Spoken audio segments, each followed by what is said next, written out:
وَمَاذَا عَلَيْهِمْ، اور ان کا کیا نقصان تھا، لَوْ آمَنُوا بِاللَّهِ، اگر وہ ایمان لاتے اللہ پر، وَالْيَوْمِ الْآخِرِ، اور آخرت کے دن پر، وَأَنفَقُوا مِمَّا رَزَقَهُمُ اللَّهُ، اور اللہ کے دیے ہوئے میں سے اس کی راہ میں خرچ کرتے، ان کا کیا نقصان تھا۔ یقیناً اس میں مکمل سراسر ان کا نفع تھا، اللہ پر ایمان لے آتے، آخرت پر ایمان لے آتے، اور جو اللہ نے مال دیا ہے اس کو اللہ کی راہ میں خرچ کرتے، اس سے مال کم بھی نہ ہوتا، جتنا خرچ کرتے اس سے زیادہ مل جاتا اور کئی گنا زیادہ ملتا، تو نقصان کچھ بھی نہ ہوتا، دنیا بھی سنور جاتی اور آخرت بھی سنور جاتی۔ وَكَانَ اللَّهُ بِهِمْ عَلِيمًا، اور اللہ ان کو جانتا ہے۔ إِنَّ اللَّهَ لَا يَظْلِمُ مِثْقَالَ ذَرَّةٍ، اللہ ایک ذرہ بھر ظلم نہیں فرماتا۔ وَإِن تَكُ حَسَنَةً، اگر کوئی نیکی ہو، يُضَاعِفْهَا، تو اسے دگنا کرتا ہے، اس نیکی میں اضافہ کرتا ہے، ایک کے بدلے 10 لکھی جاتی ہیں، اور جس کے لیے چاہتا ہے اللہ اضافہ فرماتا ہے۔ وَيُؤْتِ مِن لَّدُنْهُ أَجْرًا عَظِيمًا، اور اپنے پاس سے بڑا ثواب دیتا ہے۔ یعنی انسان جب نیکی کرتا ہے تو نیکی تو انسان کی تھوڑی ہوتی ہے، مگر اللہ تعالی ایک کے بجائے 10 لکھتا ہے، اس سے زائد لکھتا ہے، اور اپنے کرم سے اس کے اجر و ثواب میں مزید اضافہ فرماتا ہے۔ فَكَيْفَ إِذَا جِئْنَا مِن كُلِّ أُمَّةٍ بِشَهِيدٍ، تو کیسی ہوگی، کیا حال ہوگا جب ہم ہر امت سے ایک گواہ لائیں گے۔ ایک گواہ لائیں گے یعنی ہر امت کے لیے ان کے نبی گواہی دیں گے، اور وہ اپنی امت کے ایمان و کفر و نفاق اور تمام افعال پر گواہی دیں گے، کیونکہ انبیاء اپنی امتوں کے کاموں سے باخبر ہوتے ہیں۔ وَجِئْنَا بِكَ عَلَى هَؤُلَاءِ شَهِيدًا، اور اے محبوب آپ کو ان سب پر گواہ اور نگہبان بنا کر لائیں گے کہ آپ تمام نبیوں کے نبی ہیں اور سارا عالم آپ کی امت ہے۔ تو سب سے پہلے تو امتیں آئیں گی، ان کے بارے میں نبی گواہی دیں گے، امتیں نبی کا انکار کریں گی، اور وہ کہیں گی کہ مالک یہ تو ہمارے پاس آئے نہیں،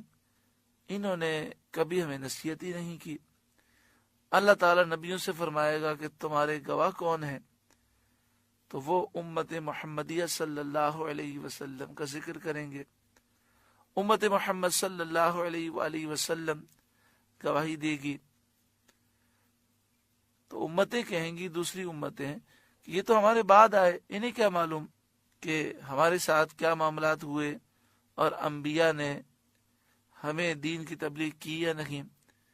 تو اللہ تعالیٰ فرمائے گا کہ تمہیں کیسے معلوم ہوا، تو وہ عرض کریں گے کہ ہمارے آقا و مولا صلی اللہ علیہ وآلہ وسلم نے ہمیں بتایا کہ تمام نبی اپنی امتوں کے پاس گئے اور انہوں نے حق کا پیغام پہنچا دیا۔